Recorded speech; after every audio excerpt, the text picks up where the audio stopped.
હવે જો વાત કરીએ સુરતની, તો સુરતની સહકારી ક્ષેત્રની અગ્રણી વરાછા બેંકમાં આજે ઇતિહાસ રચાયો છે।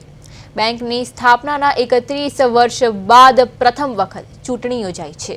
કુલ 15 બેઠકોમાંથી 3 બેઠકો બિનહરીફ જાહેર થયા બાદ બાકીની 12 બેઠકો માટે 17 ઉમેદવારો વચ્ચે ખરાખરીનો જંગ જામ્યો છે।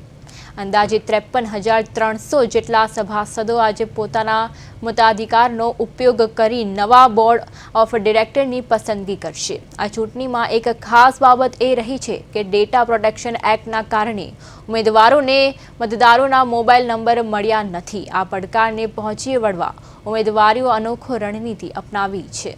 કાર્યકરોએ મતદાર યાદીમાંથી અટક મુજબ નામ અલગ તારવી સોસાયટી વાઇઝ લિસ્ટ બનાવીને ઘરે ઘરે જઈ પ્રચાર કરી રહ્યા છે। સોશિયલ મીડિયાના માધ્યમથી લિંક મોકલીને ગ્રુપ બનાવવામાં આવ્યા છે। સહકાર પેનલ અને અપેક્ષો વચ્ચેના જંગમાં વરાછામાં લોકસભા જેવો માહોલ જોવા મળ્યો છે।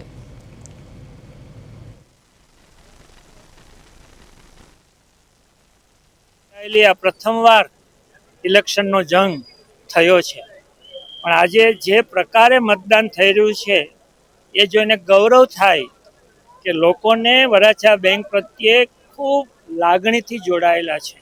આ બેંક મારી બેંક છે એવું સભાસદોનો અહેસાસ અમને દેખાઈ રહ્યો છે, એનો આનંદ છે અને ખૂબ મોટી માત્રામાં કદાચ અમને અપેક્ષા નહોતી એના કરતાં ઉત્સાહભેર મતદાન થઈ રહ્યું છે, કારણ કે બેંકને સાચવવાની છે, બેંકની મજબૂતાઈ ટકાવવાની છે।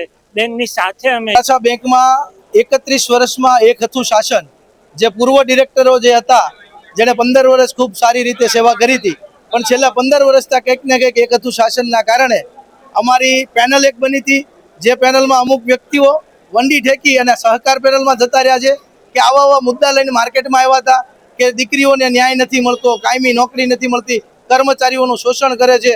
અન્ય આ બેંકવાળા દાર્જિલિંગ હોય, ગોવા હોય, અન્ય જગ્યાએ પેકેજો લઈ અને આ બેંકના ખર્ચે જ્યાં મિટિંગો કરે છે, આવા બધા મુદ્દા લઈને ઘણા આવ્યા હતા કે સભાસદોના પૈસા છે, તો આ સભાસદોના પૈસા વેડફાટ ન જાય જેના કારણે બધા ભેગા જતા, પણ ક્યાંક ને ક્યાંક સહકાર પેનલના વ્યક્તિઓએ અમારા 2 વ્યક્તિને એવાને વંડીઓ ઠેકાડી દીધી।